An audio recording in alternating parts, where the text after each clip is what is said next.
walk around the neighborhood at night. Many houses' blinds and shades are open. I can see inside, but almost never do I see anyone inside.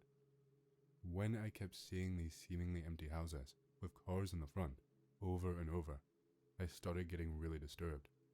Where are these people? To keep things brief, I started entering houses. Only a few have been locked. I've entered 10 so far. No one has been in these houses. The lights are on, but I've never found anyone inside. When I've checked the upper floors, I've found that all the expected furniture isn't there. 8 of them had no beds. The last house I went into had 4 cars parked outside at 8 p.m. I entered through the front door, which was unlocked. I searched the entire house. No one was in there. What the fuck is this? Nothing I've ever experienced before has destroyed my whole worldview like this. I think something horrible happened. Almost everyone died, and the rest of us are in a psychotic haze from the trauma, imagining people who aren't there to cope. Either that, or we, or I, am the victim of some very twisted experiment. It's the dead world hypothesis. Something happened, and the ones left behind are too traumatized to process it, but keep on going as a shell society, barely functioning. Eventually, basic services will stop. You won't be able to get online. You will leave to go somewhere, but forget where you are, and then you will realize there are maybe a few million people left, all separated by vast distances. I just assumed I don't see people leave their house often because they are either at work and I didn't see them leave, or they are addicted to the internet, like 80% of people, and never leave their house. Even a lot of elderly people can't take their eyes off their screens. Why are the cars parked in front? Who is turning the lights on? Why are they unlocked? I don't have the answer, but our time would not be the first where some suspect that only some of the population is conscious and seemingly non-existent. Just know that you are not alone in this experience. Perhaps more alone now than before in history. A strange thing happens when you genuinely love someone like that. It's like they become animated. Pray for people, and don't fall for delusions. What if everyone's getting out of the area you live in for some very good reason, and you aren't in on it? You don't have to go that far. What's the point of imagining things that terrify you? Pick any tradition and see if they didn't have something to teach about it. Gurdjieff wrote that we can be thankful we don't see that most people around us are dead. What animates a soul to live? There are even mainstream scientists who believe we live in a simulation. Read the commandments of Christ and follow them. No need to get into spooky theories, it will only distract you. The real world population isn't anywhere near the publicly stated figures. I can think of thousands of reasons to do this, but I don't think any of them really explain it completely. Just basic stats don't seem to add up. Like how everyone you know has a car they use daily, yet there are only a couple of thousand people on the road at any given time. In population centers, going up to the hundreds of millions, there isn't constant gridlock. They say billions play games, yet Steam charts, probably the most reliable tracker, says the highest concurrent players ever has only been 3 million. I'm sure you can think of a few things yourself. The numbers you can actually measure don't add up. Only financial numbers tend to add up to the real population. They operate underground in the local area, non-human. They keep the houses looking like they're used by humans, while they conduct research on the few humans present. They are now without masters to conduct their reconnaissance. I've seen a lot more posts everywhere about corporations buying up residential homes. I have the strangest feeling there is going to be an unveiling of something truly horrible soon. Purposeful or accidental, I do not know, but we will learn something, and there will be no going back to how things were when we were still ignorant. It will destroy most people's worlds and shatter their minds, I feel. The sinister thing is probably that the capability of owning land will soon only be for the rich, and houses will become one more resource people require to live that was needlessly commodified for the sake of short-term profit by corporations. During the summer, I would regularly check my neighbors' houses and cars wouldn't move and lights wouldn't turn on. Now that I live in an apartment, it's amazing how much more activity occurs. The neighborhood is almost completely still, like something out of Hello Neighbor. But in the apartments, I've seen at some point someone come out of several different ones and see new people all the time. Even still, like half the rooms must be empty. Remember, a lot of utilities infrastructure, power generators, water processing plants, oil derricks, etc. are disguised as suburban houses. Even still, I think they are lying about demographic data. Like, I think women make up like 3/5 of the population, and minorities make up way higher percentages. I don't think it's about me. It's more about single-family housing being the standard in zoning, difficult in getting new houses produced because of regulations on proximity to businesses, things like mandatory parking, eating up space, and how property taxes function. It is not a single thing, but a series of policies that lead to housing increasing in cost. I don't have census data, no, but I've lived and been in many places in the US, and most of them have like 30 to 50% black population.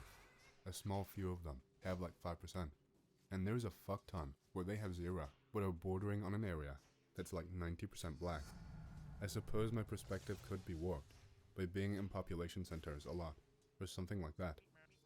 I mainly just think that most of the modern census and other demographic tracking methods that are used by the media and normal people are just inefficient and extremely inaccurate.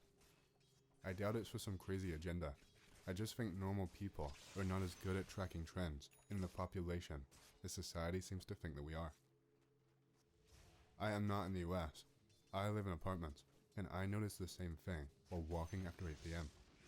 Maybe half of apartments have lights on at most, and I don't live in a place that is a good location for Airbnb. Either people living there are perfectly fine with not using electricity in darkness or don't know what the fuck they are doing. This shouldn't even be a conspiracy theory. It's a fact that big venture capital companies are buying properties en masse and jacking up the prices to the point where no one can buy it. In California, the state is actually looking into taking actions against a real estate negotiation company that uses an algorithm to price fix the prices of all the landlords it's contracted to sell the properties. And the parent company behind it is responsible for most contracts in the state, because even if they don't sell even half of the properties, the profit is still higher than not price fixing.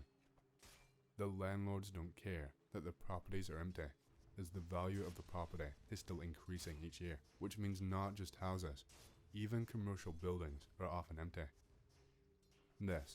It's a bubble worse than 2008, by at least a double N, and it keeps trying to burst, but the Fed and the government keep floating the corrupt market. Remember from The Big Short, watch it if you haven't. Abandoned and empty homes were the top sign that the 3 or 4 groups used as an argument that the housing market was on the verge of collapse. Not paranormal, just way fucked up. There are companies that do exactly that. Show up to homes to make them appear occupied. I know of 3 homes in my neighborhood that use said surveys. Reminds me of that guy on TikTok that showed his apartment building was fake occupied and actually empty. Cars gathering dust and not moving in the garage. Not seeing or hearing neighbors. Flyers and door hangers not moving for weeks. Sometimes I wonder how many people COVID really killed, and if that's the real cover-up. If they really did reduce the world population to 500 million. This might just be investment in real estate though. If you include increased excess mortality, estimates of undercounting, and projections from when counting stopped, it's got to be well over 2 million deaths in the US alone. Maybe over 3 million. Which is in line with early epidemiological models that predicted 2 to 3 million deaths in the worst case, no control scenario. First, imagine how many generations of reproduction led to your birth, and then realize that neither your parents, grandparents, etc. have ever built significant wealth to pass on to their children. As a consequence, you were born as a slave and raised as a slave because your slave parents, slave grandparents, etc. have slave norms and values programmed into your nervous system. Your DNA is a slave race. They made you, knowing that you will grow up to be a slave. Our whole bloodline should be revived, just to get tortured to death again by our wrath. The least my parents could have done is not become parents at all. Fucking losers. I just think it's funny that after COVID, every single country appears to be having a demographic/population crisis, and no one appears to wonder about a connection between these two things. How many of those 2 to 3 million dead owned houses? Who owns those houses now? I was a mailman for a suburban town for a number of years, and a good amount of homeowners were elderly and were what we called snowbirds. Essentially, they had multiple homes across different states and would jump around from house to house when the weather is convenient. There is nothing keeping them living in a suburban home once their kids grow up, but they don't want to sell the house. So instead, they leave it abandoned for months on end. My girlfriend still lives at home, but both of her parents are constantly flying to other states for weeks on end for vacations and various family occasions. If my girlfriend moved in with me, her family home would go uninhabited for weeks as her mother is out with family and her father spends his time in the southern states playing golf since he retired. Boomer's gonna boom. It sucks, because I know a good amount of adults my age that want nothing more than to own a home and finally achieve some semblance of normal adult achievement. But nope, too expensive. This is a disturbing fact I learned many years ago, fellow walker.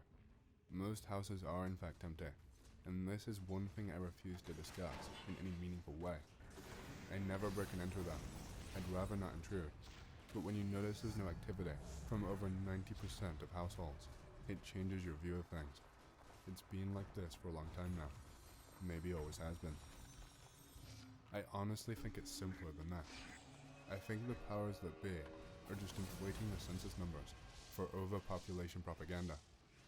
Empty houses with lights on and cars in the driveway, only showing focus on the same cramped areas, etc. They really want us to think we have too many people to discourage childbirths and make us easier to control as a smaller population. Makes me think the Georgia Guidestone numbers are actually closer to real life than we think. I'm so freaked out right now. What the hell? The only reason I think maybe OP didn't take the picture is because of the file name. I don't live on a cul-de-sac. Still, why is there a fucking picture of my house on fucking 4chan? Dude, what the fuck? I don't even know what to do or say what the fuck. Like, maybe some random fucker on Reddit snapped the pic for no reason, and OP found it there or something. But even then, why take a picture of my house? Maybe they like the sky, and it's just my house by chance, but what the fuck? This is too much. Okay, I don't know if you're LARPing, stupid, mentally ill or what, but that isn't a photo of your house. It's not a photo of anyone's house. It's a fucking painting by an artist named Alberto Ortega. Is X really so fucking stupid it can't tell a painting from a photo? Is this some kind of fucked up joke? It's deadass a photo of my fucking house. What the fuck is that? Is that what gang stalking is? That's my brother's car. That's my porch. That's our basketball net. It's not a fucking painting. Like, no way in fucking hell am I going outside at this hour to try and take a picture of my house, because this is way too fucked up. But once it's daylight out, I'll even prove it. Why the fuck would my house be shown as an art piece in some article and posted on fucking 4chan? I haven't done shit. I don't even live anywhere that populated. This is just fucking weird and fucked up. And if you're the person who did this, just say, because it's not funny. This is seriously messed up. It's a little funny. Those houses are occupied, and there are people inside when you enter them. They're simply inside a different instance of the area. The server can't cope with too many players in one place, so it automatically assigns them to separate instances. So, a house takes over 6 months to build and requires at least 20 contractors. The bank takes most of the money from the mortgage. It cannot possibly be a good investment unless you're a major company that buys in bulk, or you're being subsidized by a government/bank. It never made sense to me that magically the entire country and countryside is filled with infinite houses. There is literally not a 10-mile stretch without a Walmart or McDonald's. Yet, where are the tens of million builders required for this? Immigrants basically only go to the coasts, which use apartments. There is no major population growth in the middle of the country without excess from the coasts flooding in to replenish. Now, if you're a small town, all the kids you send out for college will be replaced by imported people or city refugees. there should be no expansion in all this movement. Even illegals are countered by the first world population decline. Who the fuck is building houses between towns and cities and living there? There are always farms that can't possibly compete with Monsanto or McMansions. Yet, when you go up to them, they are empty. My friends and I once found an entire town of empty condos, although they did get filled very sparsely. But the entire town seemed blank and unfinished. There were weird coincidences, such as seeing 666 on a sign, and my friends and I speaking Spanish for practice. Then two women pop up out of nowhere speaking Spanish. So, I've lived both in Middle America and the coast. There is nowhere that is truly just nature except for parks. There are always houses that are upkept, yet you never see anyone go in or out. Sometimes the lights are on, but you could watch them for days, and you already know that nobody is going in or out. Furthermore, these towns are always holding events, or have special clubs, but there are no young people there or at these places. It's always Grandpa Simpson and his war buddies, and increasingly less so. Again, we are told the population is exploding, yet many of the houses are empty. Even in first-ring suburbs, you could watch houses for days and nothing will happen. Illegals only go to cities, and there are more and more homeless. But none of these houses are in disrepair, like Crack Shack in the hood. I swear, in shitty neighborhoods, houses fall apart like normal.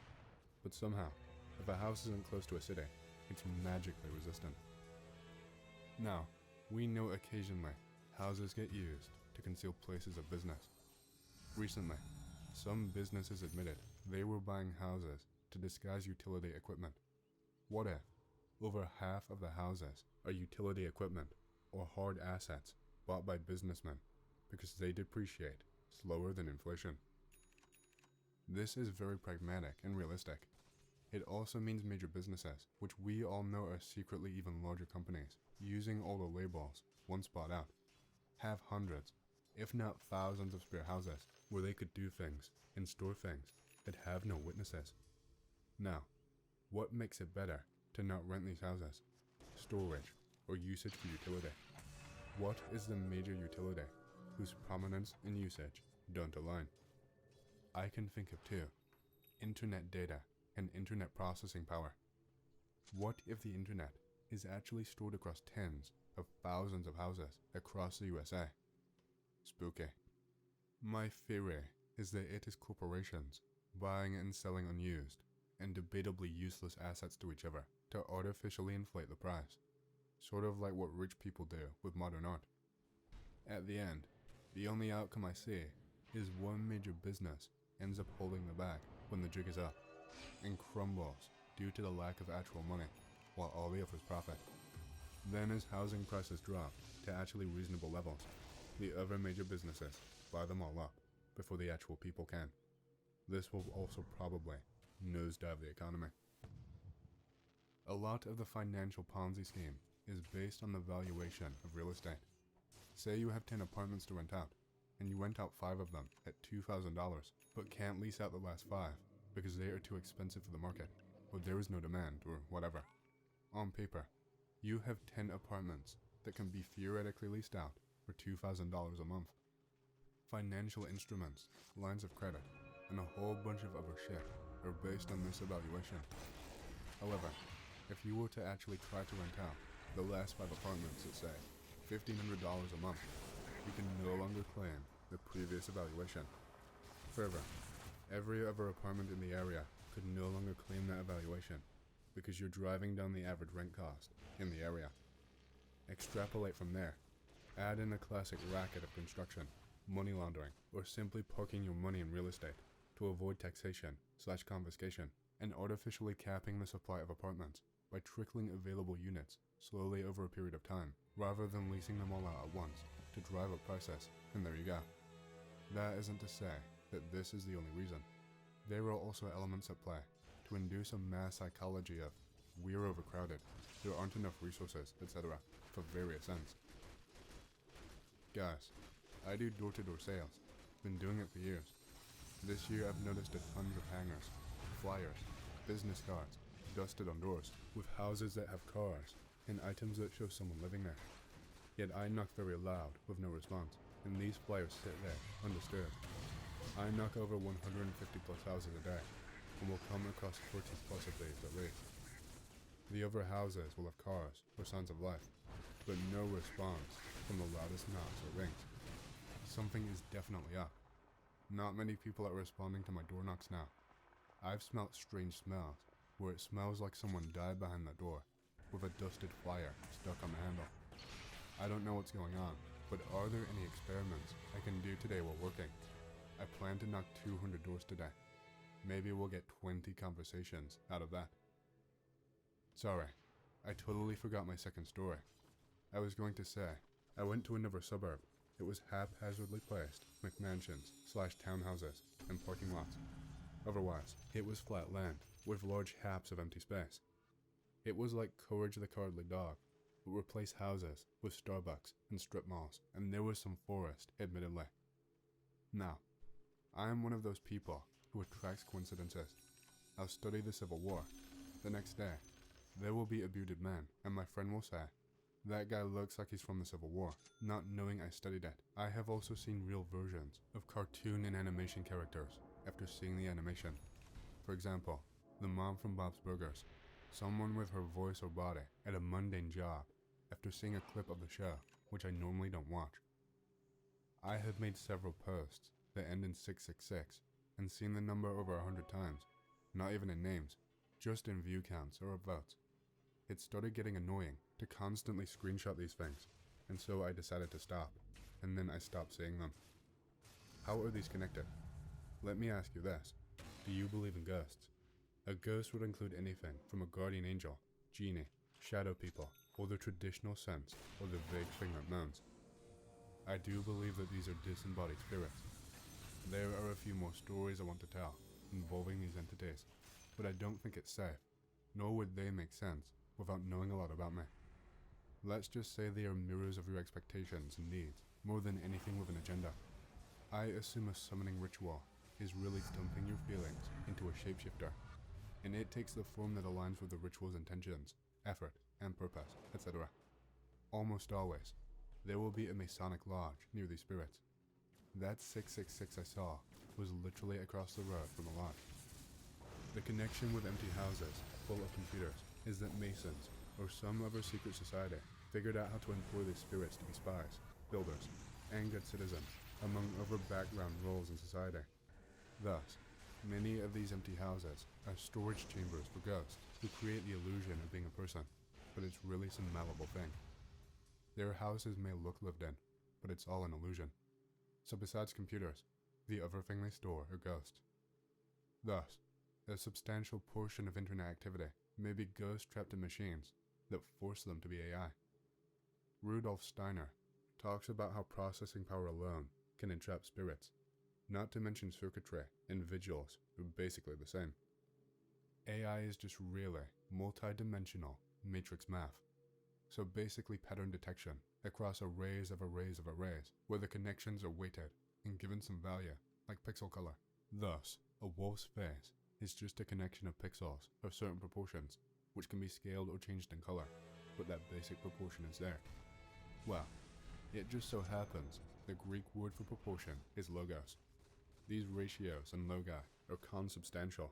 The logos was the spirit behind any psychological concept, the pattern in the brain, which is a literal thing in a higher metaphysical realm.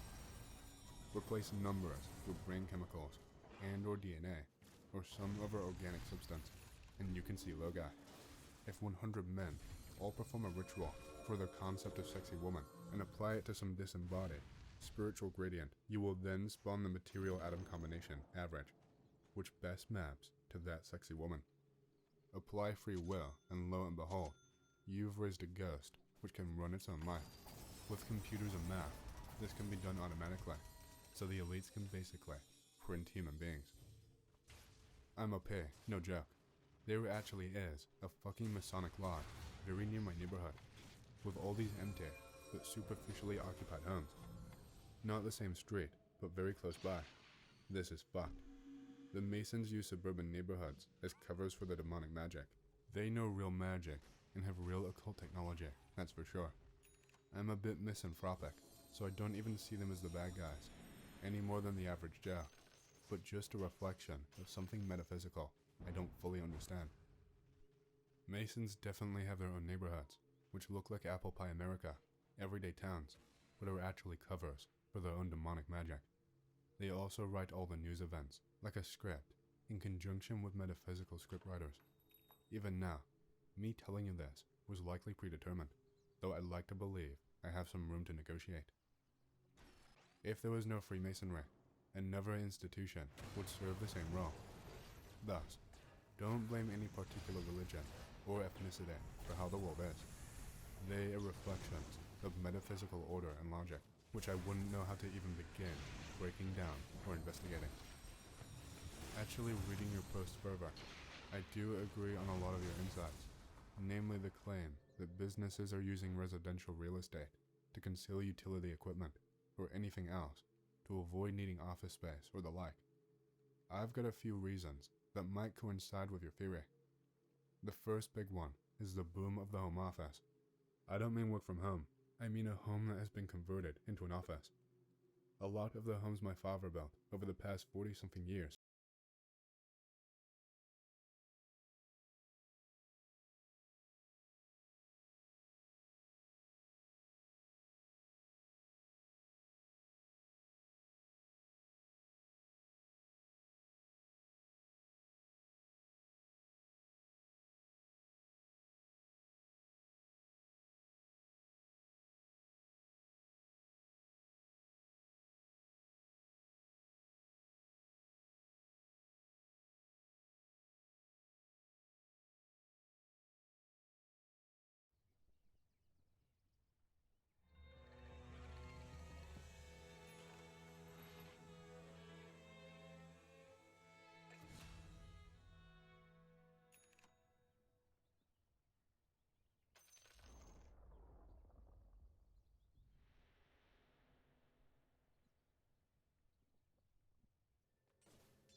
Greetings and bienvenue, midnight crew.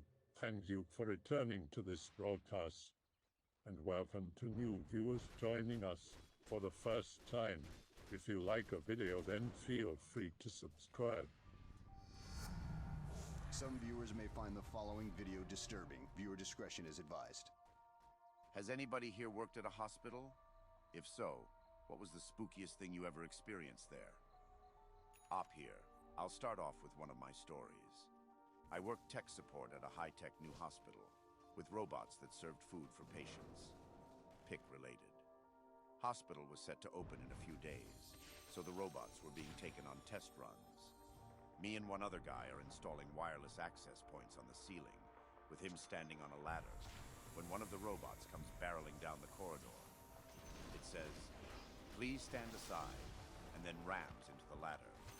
The guy I'm with falls down and breaks his leg. The robot zooms off. Not exactly paranormal, but it still messed me up. Almost got killed by a robot. I've done IT stuff for hospitals, but nothing too creepy. Except the one time they wanted me to go in this one nurse's station to fix something. Fix, fix, fix. Get back up, and now all the staff are in hazmat-type suits. Oh, it's just a precaution. You should be perfectly fine. but you should probably leave now. I was a porter. Always ended up moving the stiffs over to the morgue. Nobody told me when I started that dead bodies can fart, moan, wheeze, etc., and actually partly sit up due to gases.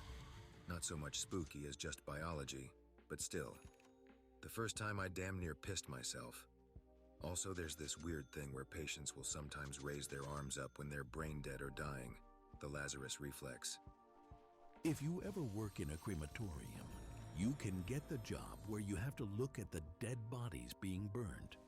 They sit up. The heat causes the muscles to contract, and it just happens. It makes the corpses do that movement.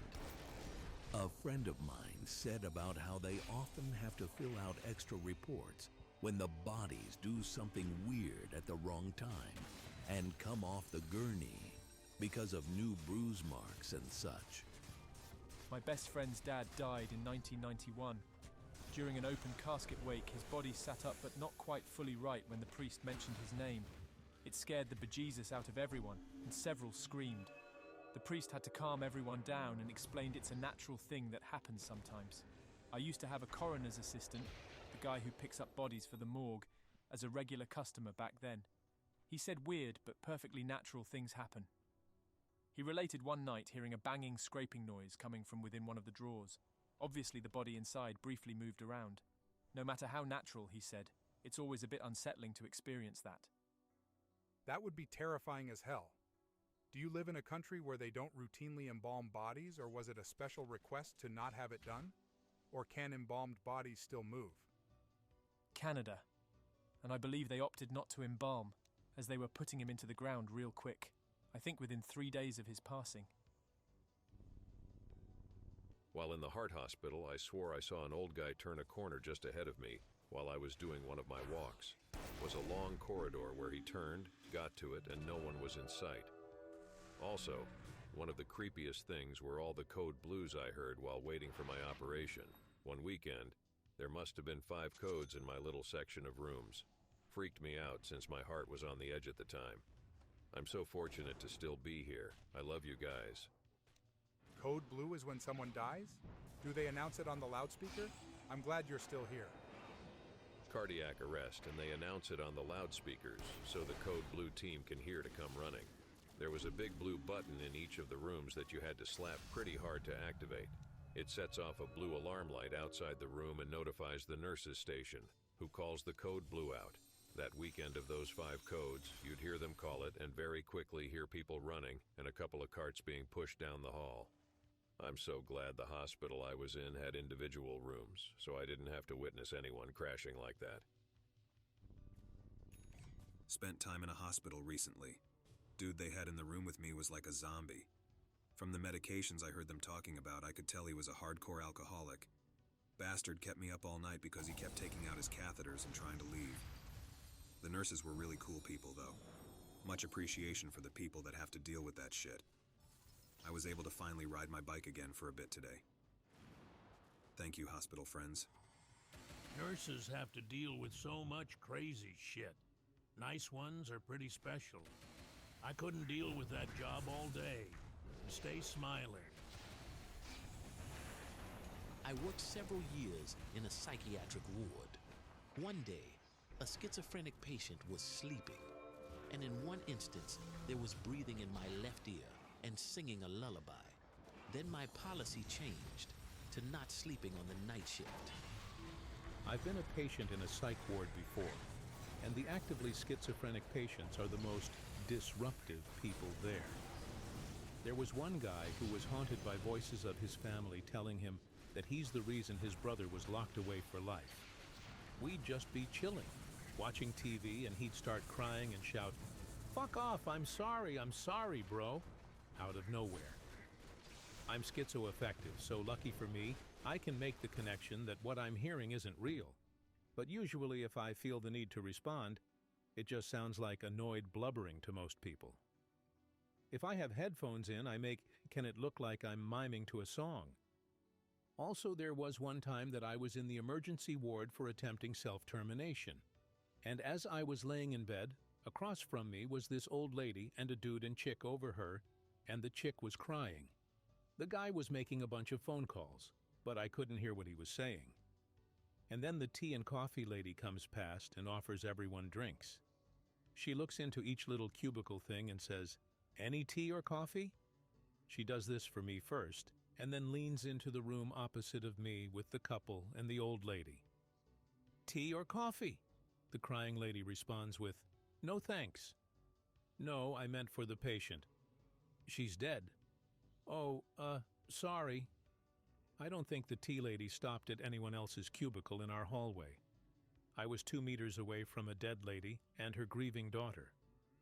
The daughter's husband makes calls to the family about the car crash the old lady had been in. Does most of it present as voices or as auditive contamination? Knocks on doors, people walking, etc. Auditory hallucinations are more common than visual ones, but although sometimes visual ones can make you question if you really did see a pair of legs with no torso, or if it was just your eyes tricking you, auditory ones are distinct. I have heard friends and family scream out my name in pain when I'm all alone, telling